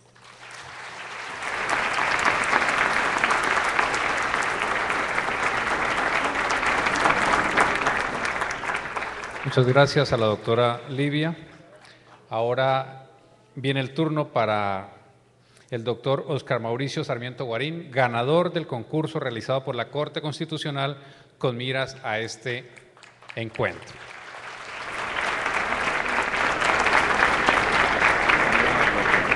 El doctor Sarmiento Guarín ganó este concurso entre todos los jueces y magistrados de la especialización de restitución de tierras del país, o sea, es un gran mérito. Él es el juez de restitución de tierras del Carmen de Bolívar y nos va a hablar del ensayo con el que resultó ganador, que se llama La actuación oficiosa y el desistimiento en la etapa judicial del proceso especial de restitución de tierras despojadas y abandonadas forzosamente. Doctor, felicitaciones y bienvenido.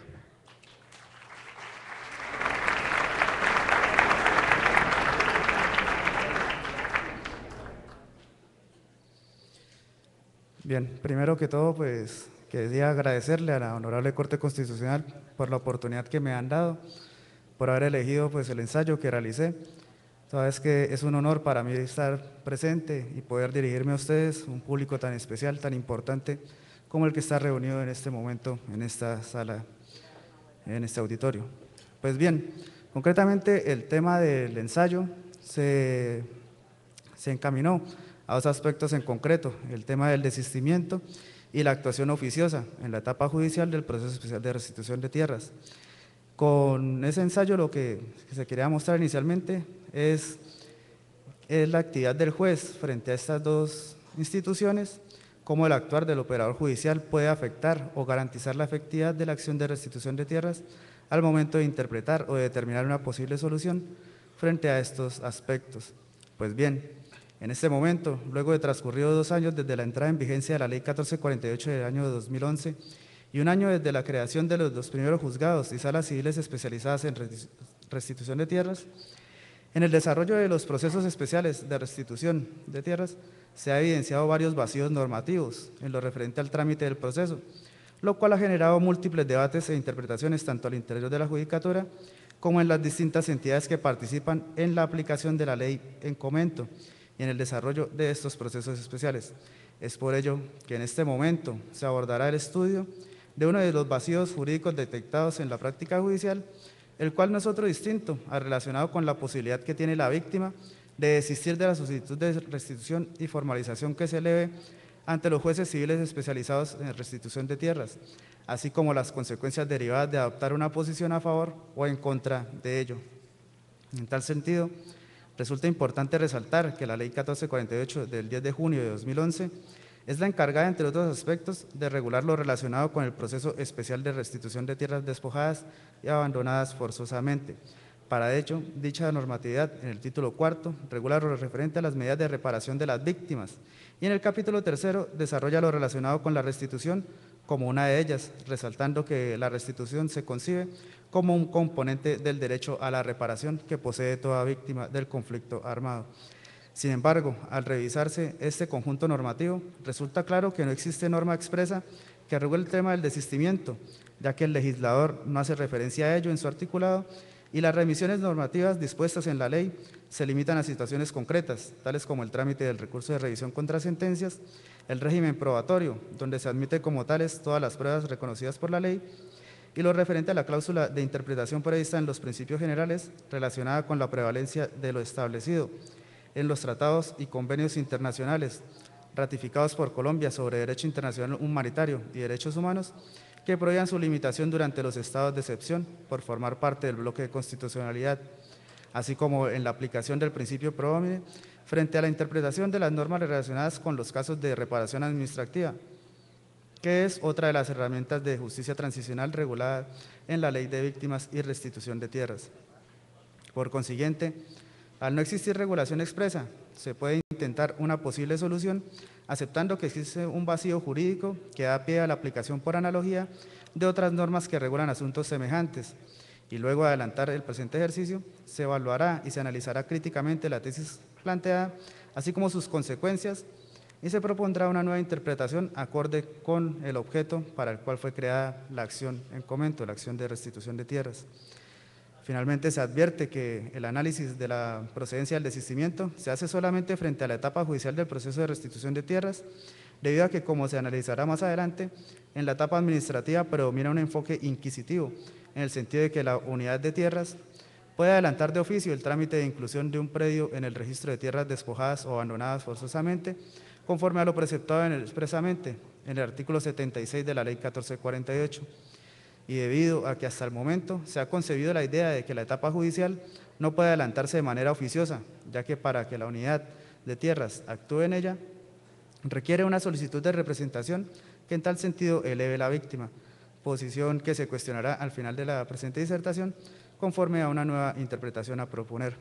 Pues bien, al partir de la idea de que en la Ley 1448 de 2011 existe un vacío legal relacionado con la procedencia o no del desistimiento, podríamos acudir al artículo 230 de la Constitución Política, al igual que al artículo 8 de la Ley 153 de 1887 y al artículo 30 del Código Civil, los cuales contemplan la posibilidad de aplicar la analogía como criterio auxiliar de interpretación, toda vez que la analogía hace parte de los principios generales del derecho, y con base en dicha disposición se podría entrar a resolver el vacío evidenciado acudiendo a normas similares que regulen la materia.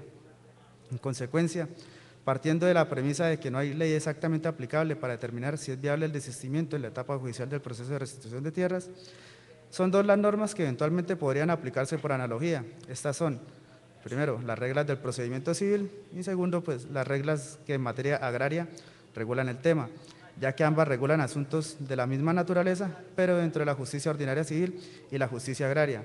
Y se debe tener en cuenta que hasta ahora se ha admitido y existen decisiones que dan cuenta de la procedencia de acción de restitución, tanto para predios rurales como predios urbanos.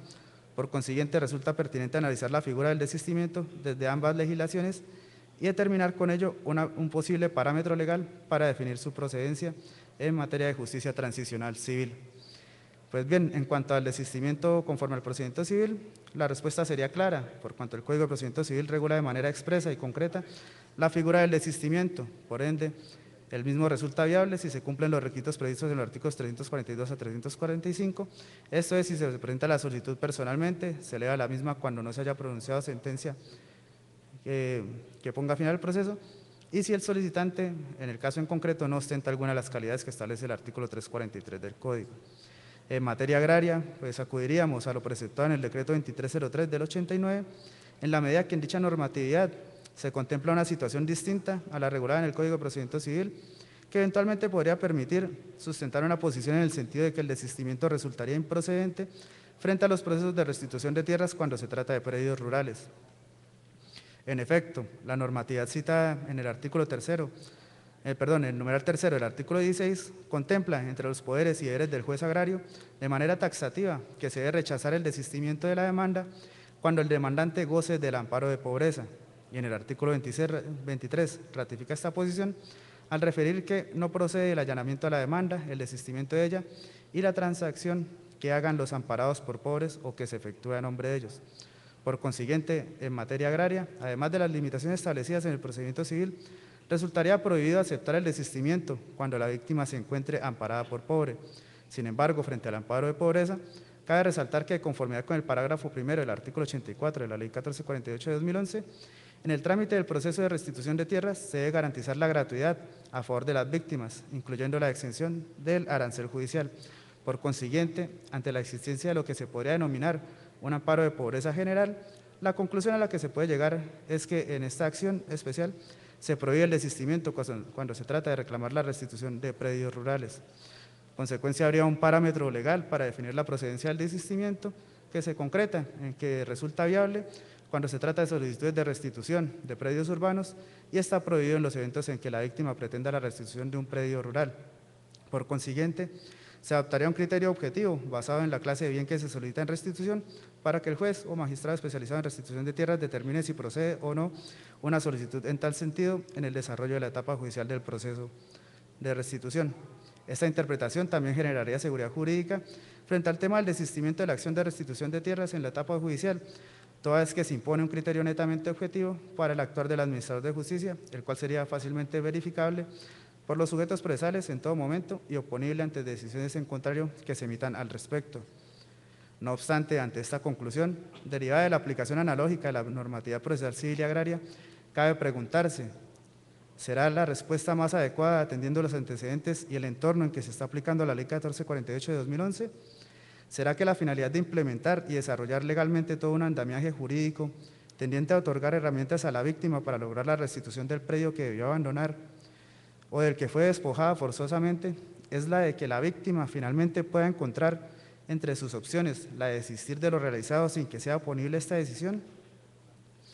Los esfuerzos de la unidad de tierras y de las distintas entidades que tienen el deber de informar sobre situaciones de despojo o de abandono forzado se encuentran limitadas a la voluntad de la víctima o al o a que el posible beneficiario aparezca, la función de los jueces y magistrados especializados en restitución de tierras y de la unidad de tierras se limita a aceptar que el desistimiento de la acción de restitución en la etapa judicial se acepte sin condicionamiento alguno, considero que la respuesta debería ser negativa.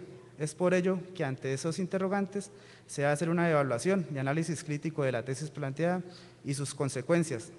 Para ello, se partirá por señalar que en lo referente a las respuestas derivadas de aplicar por analogía las normas del procedimiento civil y agrario, surgen dos cuestionamientos que le restarían validez a las mismas.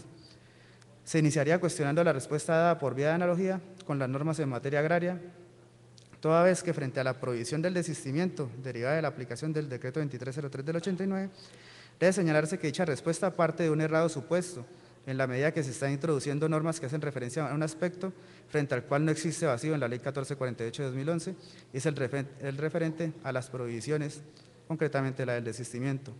En efecto, una cosa es que ante la ausencia de reglamentación de la figura del desistimiento y ante la falta de remisión normativa en la justicia transicional civil colombiana, se pretende traer una reglamentación de la figura jurídica planteada en otra normatividad. Y otra muy distinta es que bajo la excusa del vacío normativo se incluya una prohibición adicional a las contempladas en el artículo 94 de la Ley 1448 del 2011. Este artículo establece cuáles son los trámites inadmisibles. Por tal razón, traer un trámite inadmisible adicional resultaría incongruente, ya que no habría un vacío normativo que permita dicha actuación. Ahora, frente a la aplicación analógica a las normas del procedimiento civil, debe resaltarse que atendiendo el contexto para el cual fueron creadas, no resultaría ser la normatividad más idónea para determinar la viabilidad del desistimiento de la acción especial de restitución de tierras, toda vez que las mismas se crearon para regular controversias civiles dentro de un contexto en el que predomina la igualdad de partes, en donde se presume que tanto demandante como demandado se encuentran en igualdad de condiciones y por ende prevalece la voluntad de estas personas en un sistema predominantemente dispositivo. Situación contraria es la que se evidencia cuando se trata de reivindicar los derechos de las víctimas del conflicto armado, ya que en estos eventos no se puede hablar de igualdad de partes, de normalidad, de libre voluntad contractual. Por el contrario, se trata de contextos donde las personas se vieron afectadas por el flagelo del desplazamiento forzado, en los que por necesidad, presión o por cualquier otra clase de violencia o coacción derivada del conflicto armado, se vieron abocadas a abandonar sus predios o fueron despojadas de sus tierras. Por ende, el tratamiento que se debe dar en materia procesal para solucionar los conflictos derivados de esta situación y para lograr garantizar, en este caso en concreto, el derecho a la restitución como componente de la reparación, no puede ser el mismo que se ha establecido en situaciones de normalidad. Es más, de este problema es que deriva la necesidad de establecer mecanismos de justicia transicional en los que se busca dar un trato diferenciador positivo a favor de las víctimas del conflicto armado, ya que son personas que por el daño que han sufrido se encuentran en situación de debilidad manifiesta y es difícil que bajo los parámetros de justicia ordinaria se reivindiquen de manera efectiva sus derechos. Igualmente, las consecuencias prácticas de aceptar el desistimiento sin cuestionamientos o sin la posibilidad de que por lo menos la unidad de tierra se oponga a ello, podrían llegar a nefastas soluciones, toda vez que no se debe olvidar que los despojos y abandonos en la mayoría de los casos derivaron del actuar de grupos armados y de personas que ante su gran poder bélico, económico o incluso político, doblegaron fácilmente la voluntad de las víctimas, así como de varias entidades públicas, logrando con ello imponer un manto de legalidad a los despojos o abandonos forzados. Y esta situación de presión, atendiendo a que la justicia transicional civil en Colombia se está aplicando durante el conflicto y no posconflicto, podría presentarse nuevamente, generando con ello que las víctimas ante amenazas se vean en la necesidad de desistir nuevamente de la intención de que se restituyan sus predios, con las consecuencias inevitables e indeseables de otorgarle legitimidad, legalidad y validez al despojo o abandono del que fue víctima, ya que ello terminaría siendo avalado incluso por el juez o magistrado civil especializado en restitución de tierras si se acepta un desistimiento sin cuestionamientos. De la misma manera, el desistimiento, tal y como está regulado en el procedimiento civil, se estaría abriendo la posibilidad de que las víctimas que se encuentran en situaciones económicas precarias se vean en la necesidad de ceder ante el poderío económico del actual poseedor o propietario del predio despojado o abandonado forzosamente y terminen desistiendo de sus pretensiones al llegar a un acuerdo económico posiblemente irrisorio, como se ha visto en varios casos que se han tramitado hasta el momento, y le permitiría obtener dinero inmediatamente para satisfacer sus necesidades básicas. Finalmente, un desistimiento sin controversia afectaría los demás derechos de las víctimas, ya que no se lograría establecer la verdad de lo ocurrido, Los responsables del despojo o del abandono forzado no serían llamados a responder y, como se señaló anteriormente, se estaría repitiendo el despojo o legalizándolo al aceptarse la decisión de la víctima sin cuestionar la falta de consentimiento o el estado de necesidad que eventualmente esté detrás de ella. Es por ello que resulta poco deseable tratar de resolver los vacíos jurídicos de la justicia transicional civil con las normas que fueron creadas para los mismos procesos en la justicia ordinaria, ya que se trata de contextos y sujetos totalmente distintos que merecen un trato diferenciado tal y como lo ordena la Constitución en su artículo 13. Por consiguiente, en este momento, al evidenciar que las consecuencias prácticas de admitir el desistimiento de la acción de restitución de tierras en la etapa judicial no son las más deseables, es que cabe preguntarse si la unidad de tierras, y en especial los jueces, magistrados especializados en restitución de tierras, efectivamente no pueden adelantar o continuar de oficio con el trámite judicial de esta acción. Es por ello que se propone una nueva interpretación, acorde con el objeto para el que fue creada la acción de restitución, consistente en que la solicitud de desistimiento pueda ser sometida a debate, aceptada o negada por el administrador de justicia, para evitar que dicha facultad de la víctima sea utilizada para fines contrarios a los de la restitución de tierras, tales como legitimar despojos o abandonos, acceder a presiones, permitir arreglos por necesidad y, en general, dar paso a una revictimización cubierta por un manto de legalidad otorgado por la justicia transicional. Esta posibilidad de cuestionar la solicitud de desistimiento en la etapa judicial resultaría acorde con los planteamientos realizados recientemente por la Honorable Corte Constitucional, referentes frente a otros aspectos procesales, en el sentido de que el juez, en el proceso de restitución de tierras, no cumple una función notarial o de registro, ni es un convidado de piedra. Por ende, acudiendo a la jurisprudencia, se puede dar una nueva respuesta en el sentido de que la solicitud de desistimiento debe ser debatida dentro del proceso y eventualmente negarse si se evidencia presiones o revictimizaciones. Sin embargo, la posibilidad de cuestionar la solicitud de desistimiento que eleve la víctima en la etapa judicial presentaría un problema procesal que impediría el emitir una decisión negándola, el cual se concreta en que al negarse la solicitud no habría forma de continuar con la acción de restitución, en la medida que la unidad de tierras no puede actuar de oficio en la etapa judicial, como se ha entendido hasta ahora, y ante la negativa de la víctima de continuar con el trámite de restitución, dicho ente administrativo carecería de autorización para poder continuar con el mismo. No obstante ello, cabe preguntarse en este momento si la Ley 1448 de 2011 y sus decretos reglamentarios contemplan efectivamente la prohibición de adelantar la etapa judicial de oficio por parte de la unidad de tierras. La respuesta que se intentará exponer en este momento se concreta en que la normatividad señalada no contempla dicha prohibición. Por el contrario, es una de las funciones de la unidad de tierras el adelantar la actuación judicial de oficio por las siguientes razones. En primer lugar, frente a la prohibición legal, se ha establecido que la unidad de tierras no puede adelantar de oficio la acción de restitución, debido a que para actuar en la etapa judicial debe contar con una solicitud de representación judicial elevada por la víctima. Sin embargo, si se analiza con detenimiento el inciso quinto del artículo 81, de donde parte dicha interpretación, el mismo no contempla la exigencia hasta ahora señalada. Por el contrario, lo que refiere es que las víctimas cuentan con una posibilidad, que es la de solicitarle a la unidad de tierras que ejerza la acción en su nombre y a su favor, ya que también lo pueden hacer directamente o a través de apoderado, conforme lo señalado en el artículo 83. En consecuencia, si se desliga, como efectivamente se debe hacer, el artículo 82 del 81 de la Ley 1448, lo que encuentra el intérprete es que el legislador reguló de manera separada el tema relacionado con los titulares de la acción, en el artículo 81, la posibilidad de que la unidad de tierras solicite al juez o magistrado la titulación y entrega el respectivo predio incluido en el registro de tierras despojadas a favor del titular de la acción, así como que pueda representarlo en el proceso cuando lo solicite, y la de que la víctima lo haga directamente o a través de apoderado. Debe tenerse en cuenta que ni el artículo 81 ni el 82 señalan que la unidad de tierras debe contar con la solicitud de representación judicial para iniciar la acción de restitución. Por el contrario, el artículo 82 contempla de manera clara dos facultades de dicha entidad en la etapa judicial. La primera es la de solicitar la titulación y entrega del predio incluido en el registro de tierras despojadas a favor del titular de la acción, sin condicionamiento alguno, y la segunda la de representar a dicho titular en el proceso cuando así lo solicite. Igualmente, esta interpretación es acorde con las funciones que no solo la Ley 1448 de 2011, sino el decreto 4801 de 2011, por el cual se reguló y se creó la Unidad Administrativa Especial de Gestión de Restitución de Tierras, prevé frente a dicha entidad.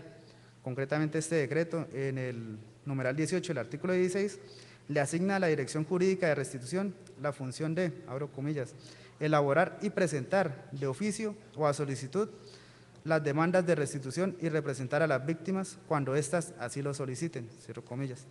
Por consiguiente, no cabría duda que dentro de las funciones de la unidad de tierras se encuentra la de representar de oficio la demanda de restitución de tierras y, consecuentemente, continuar con su trámite también de manera oficiosa cuando sea necesario.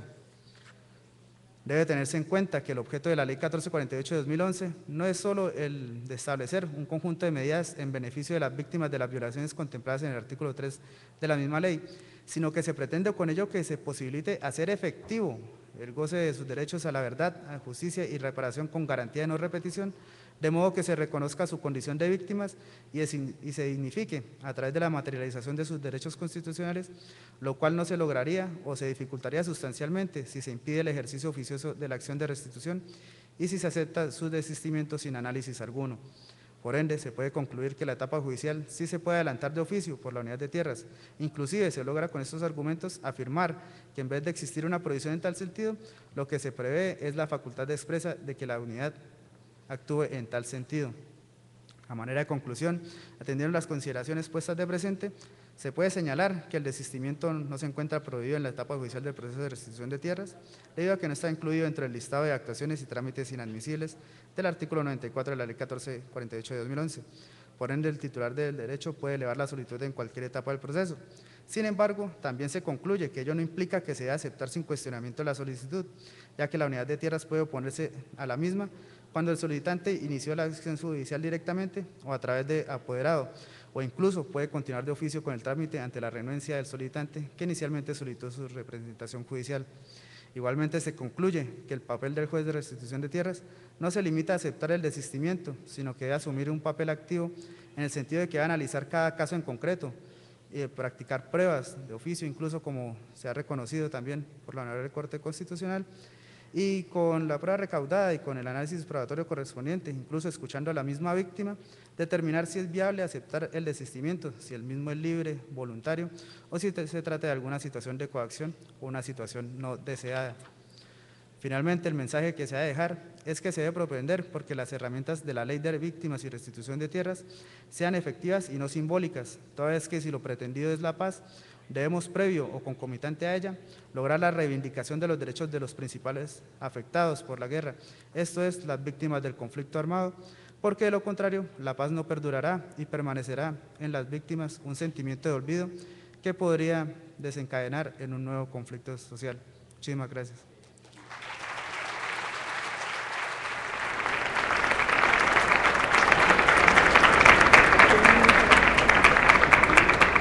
Muchas gracias al señor juez de restitución de tierras del Carmen de Bolívar. Y para cerrar el conversatorio constitucional del día de hoy, tenemos el gusto de presentarles al doctor Alonso Salazar Jaramillo, exalcalde de Medellín y escritor, quien se referirá a las políticas públicas y la atención a las víctimas del conflicto armado. Muy buenas tardes, doctor Salazar.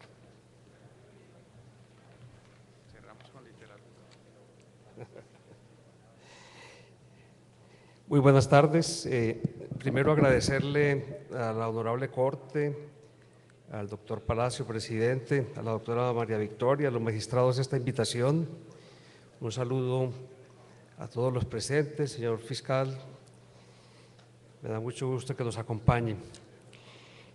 Dejamos un texto escrito que escribí con la experta en estos asuntos del municipio de Medellín, Luz Patricia Correa, para la consulta. Y yo de una manera muy breve, porque a esta hora yo creo que estamos fatigados, voy a resumirles lo que en materia de atención a víctimas del conflicto armado hicimos en la ciudad de Medellín. En primer lugar, una pequeña anécdota que hizo un quiebre muy importante en la historia de la política del municipio de Medellín frente a la población desplazada. Me invitaron alguna vez a una vereda del municipio de San Carlos, allí en el oriente, la zona de las hidroeléctricas, para visitar una comunidad donde los campesinos estaban retornando, la vereda La Mirandita. Pues allá llegamos y lo que me encontré yo fue montañas que se habían levantado otra vez en bosques, en malezas, una pequeña escuela en proceso de reconstrucción, casas absolutamente derruidas y un grupo de campesinos en fila recibiéndonos cantando un himno. Yo no sabía qué himno era y desde luego cuando terminaron de cantarlo con un orgullo extraordinario, yo les pregunté qué cantaban. Cantaban el himno de la Mirandita. En ese momento yo vine a entender que, claro, uno puede encontrar en las ciudades personas que ya no quieran regresar al campo, y eso está bien, los regresos tienen que ser voluntarios, pero también que hay personas, hay comunidades que mantienen su arraigo campesino, esa dimensión cultural y del paisaje y de la tierra como su identidad, y que un alcalde de una ciudad como Medellín, donde esos 10.000 desplazados de San Carlos, la mitad de la población, están asentados, no puede desconocer ese fenómeno tan interesante que se dio en ese pueblo, que empezó un proceso de regreso voluntario, intenso, pero solitario. Entendí que el deber nuestro inmediato era apoyar ese proceso de retorno, pero nos encontrábamos con la dificultad, doctora María Victoria, de que la ley le prohíbe a los alcaldes invertir por fuera de su territorio. Pues bueno, yo como a veces hago algunas cosas que mis abogados no me recomiendan, me amparé en la sentencia de la Corte Constitucional de la obligación de atender a la población desplazada, y con la lógica de que a ese desplazado que estaba en la ciudad había que atenderlo, y la importancia era atender a ese sujeto, decidí que a quienes regresaban los atendíamos en su lugar de origen. Pero con un proceso más complejo que simplemente darles un dinero. Había que desminar, el 80% del territorio de San Carlos estaba minado, 80%. Hicimos un convenio con el batallón Pedronel Ospina por 1.000 millones de pesos para reemplazar un método. El método nos lo enseñó el campesino también de allá cerquita de la Mirandita, y es que él se montaba en unos árboles y iba tirando piedritas, y en la medida que no explotaba nada, pues se pasaba a otro árbol para tirar más piedritas. Creo que es un proceso un poco lento ese. Entonces decidimos que el batallón Pedronel Ospina tuviese los recursos, la logística para hacer ese proceso, hasta que se declaró a San Carlos proceso el municipio libre de minas. En la cabecera se está construyendo, terminando ya, la Ciudadela Medellín, donde quienes se van a estar ahí cerca del casco urbano van a estar asentados, pero en las veredas estamos construyendo con empresas públicas de Medellín un modelo de vivienda de los bosques que EPM tenía ya que talar. Yo creo que estos son todas ideas para que le pongan obligaciones a las empresas hidroeléctricas, a las de las energías. Los bosques que había que talar produjeron una vivienda modelo muy bella, de alta calidad para los que van a las veredas. Y empezamos a trabajar también los temas productivos, todo esto en asocio con la propia municipalidad. El tema, para nosotros, el tema de las víctimas no era una obligación que nos viniera del mandato de la Corte Constitucional, sino una convicción ética. Habíamos jugado a fondo en el proceso de reinserción de las autodefensas, que ustedes saben que en el caso de la ciudad de Medellín tuvimos 4.600 desmovilizados dentro de la ciudad, en un proceso que fue modelo, que tuvo muchos agridulces, sobre todo por los incumplimientos de los mandos de esas autodefensas en el proceso de reinserción. Y dijimos en algún momento, si habíamos dedicado ya casi 4 años a esto, dijimos, los 4 años siguientes se tratará de atender a las víctimas especialmente. Y lo hicimos con varias cosas sencillas. Primero, hicimos un censo de viviendas de la ciudad de Medellín que estaban abandonadas, es decir, los desplazados intraurbanos. Y cada paso que dábamos era acercarnos a nuevas realidades y a nuevos problemas. Eran viviendas que estaban derruidas, que habían sido dinamitadas por las bandas que habían expulsado a esa población, viviendas que no tienen títulos, viviendas cuya deuda en predial y en servicios públicos ya superaba el valor de la propia vivienda. Entonces, ofrecerle el retorno a una familia, a una vivienda de esas características, no tenía mucho sentido. Diseñamos estrategias diversas. La primera, el municipio decidió condonar las deudas de predial, y en el caso de Medellín, como tenemos la propiedad sobre las empresas públicas, pues le ordenamos a la empresa pública condonar la deuda de los servicios públicos. En muchas partes no sucede así porque las empresas no son del municipio. Ahí habría que ver cómo trabajar ese asunto.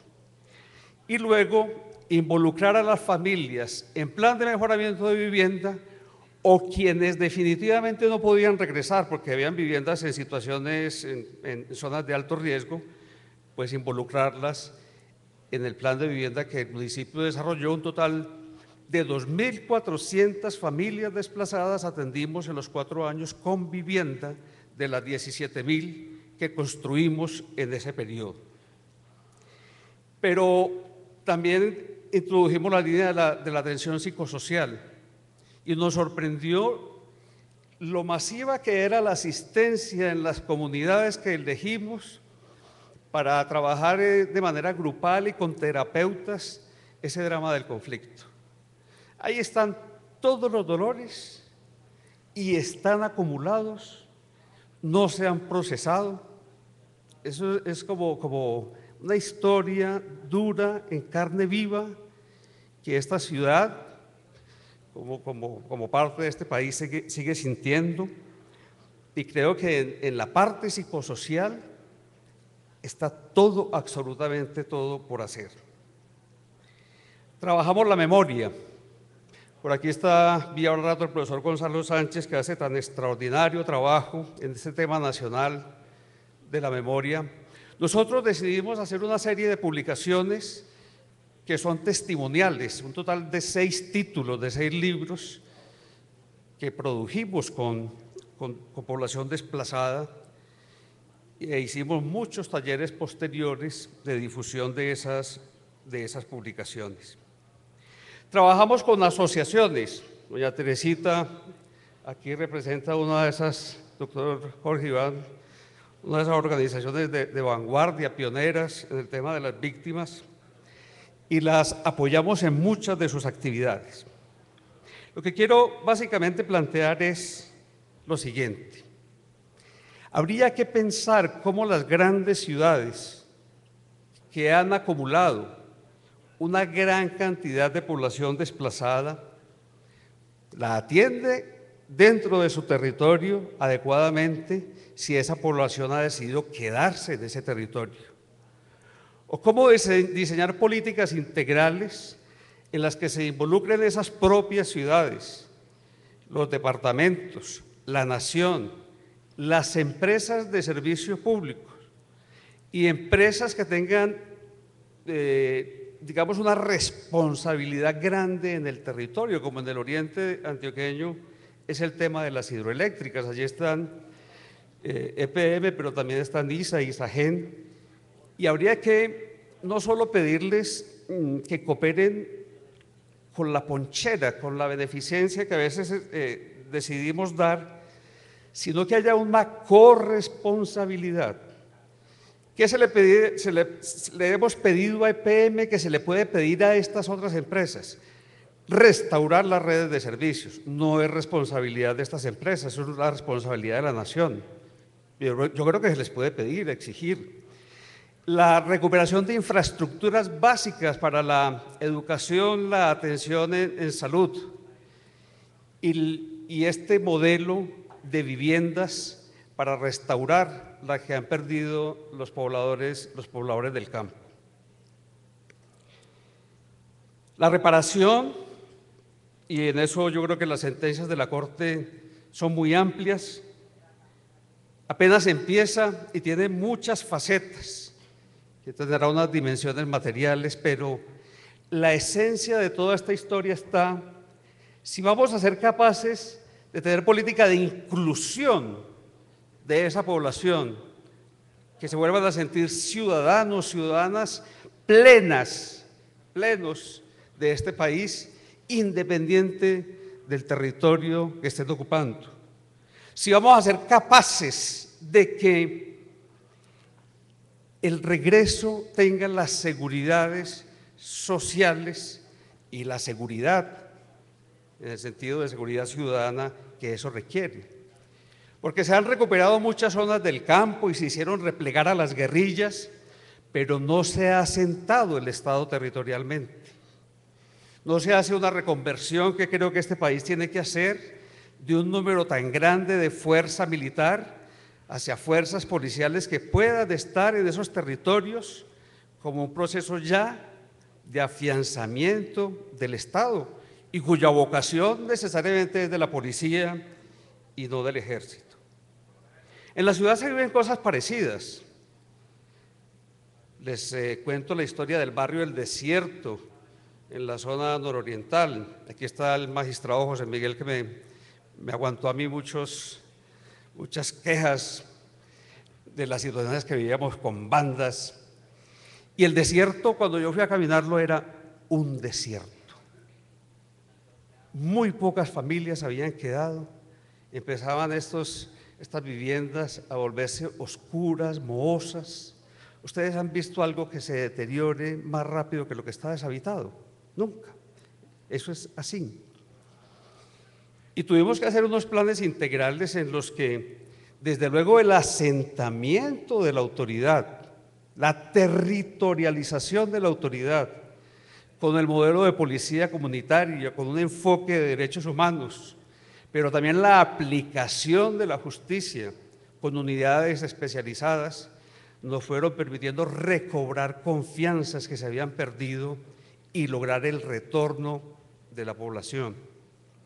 Retornarla en alguna medida no es tan difícil, ya después la complejidad viene para la ciudad, hablo ya en este caso de Medellín, de sentir que esos habitantes vuelven a sentir que tienen casa y que son propietarios, que son inquilinos de una casa y habitantes de una calle, de un barrio, donde tienen su arraigo y donde pueden volver a rehacer la vida.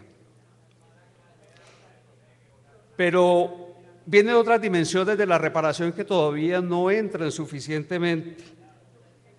Hace poco se publicó en esta ciudad una ponencia, una providencia del Tribunal de Justicia y Paz, del Tribunal Superior de Medellín, donde se hace un recuento de los procesos de paramilitarismo y parapolítica de esta región. Y la verdad es que sorprende, porque ya es un grado de verdad judicial, no es una sentencia, pero es un informe en el que el número de autoridades que aparecen comprometidas en los delitos del paramilitarismo es demasiado grande. El número de autoridades judiciales que aparecen comprometidas con omisiones en los procesos de investigación, en la judicatura, en la fiscalía, es demasiado grande.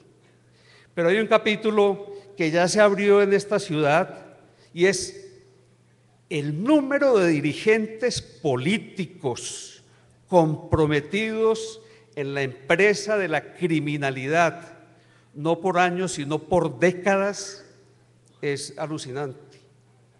Gente que nunca pensamos iba a llegar a esa circunstancia. Ahí está el desafío de fondo para todas nuestras instituciones, para esta sociedad, y es esencialmente un planteamiento ético que conlleva dignificación de las víctimas, reparación, pero sobre todo la pregunta, ¿vamos a ser capaces de reconstituirnos como sociedad desde una perspectiva ética coherente? Muchísimas gracias.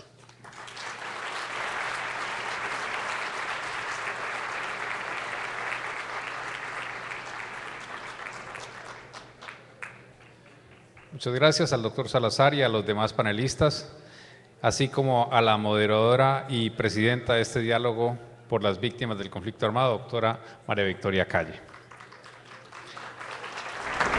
Ahora llega la música al diálogo constitucional para la paz, al que los hemos convocado. En unos minutos viene la presentación cultural de la orquesta Son Batá. Son Batá es un grupo fusión integrado por jóvenes de la Comuna 13 de Medellín, quienes con su talento musical están transformando la realidad de sus comunidades. Los invitamos a quedarse y disfrutar de esta presentación musical, de esta actividad cultural que ha preparado la Corte Constitucional. Por favor, recuerden devolver los dispositivos para traducción simultánea que les fue suministrado esta tarde. Los esperamos mañana muy temprano, a las 8:30 de la mañana estamos empezando la actividad académica porque tendremos una jornada extensa. Disfruten esta noche entonces. Buenas noches. Hemos llegado al final de esta segunda jornada del 9º conversatorio de la Jurisdicción Constitucional, Diálogo Constitucional para la Paz. Terminamos hablando sobre la reparación integral de víctimas, pero les recordamos que mañana, al igual que hoy, estaremos transmitiendo en vivo vía streaming a las 8:30 de la mañana este importante evento académico a través de los portales web www.ramajudicial.gov.co, www.corteconstitucional.gov.co. No olviden además enviarnos sus opiniones al Twitter @cconstitucional. Muy buenas noches.